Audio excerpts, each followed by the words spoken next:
Last night, I found myself wandering deep into the forest, a place where the trees loomed so tall and thick they blotted out the moonlight. I hadn't intended to go there, but something drew me in, an unspoken pull I couldn't resist. The deeper I went, the heavier the air became, dense with the smell of damp earth and decay. As I ventured further, an unsettling silence crept over the woods. Not a single bird, insect, or rustling leaf disturbed the air. It was unnatural.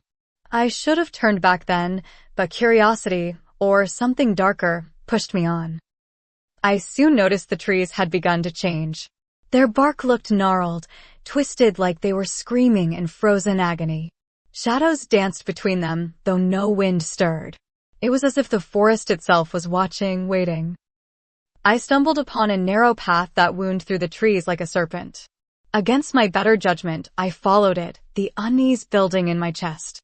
The path was lined with strange, crude symbols carved into the trees, symbols I didn't recognize, but felt in my bones. They whispered something dark, something ancient. Then I saw it, a figure standing at the edge of the path, just ahead. Tall and unnaturally still, cloaked in shadow. I froze, heart pounding.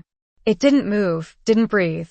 I took a step back, but my foot landed on a branch, snapping it loudly. The figure's head turned slowly, fixing its gaze on me.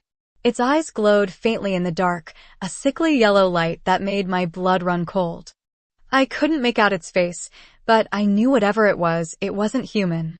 My instincts screamed at me to run, but my legs felt rooted to the spot. Without warning, it started gliding toward me, moving too fast for something so still moments before.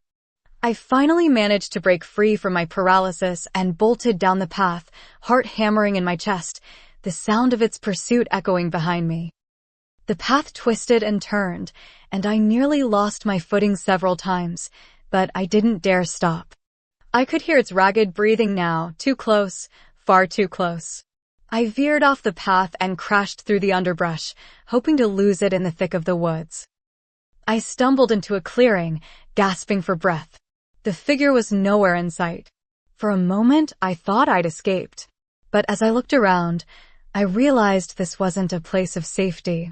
The clearing was ringed with those same strange symbols, etched into the ground in a perfect circle. A cold dread washed over me. The air felt wrong here, heavier, like the forest was holding its breath. The shadows seemed to move on their own, swirling around the clearing like they were alive. And then I heard it, whispering voices, rising from the ground, from the trees, from everywhere.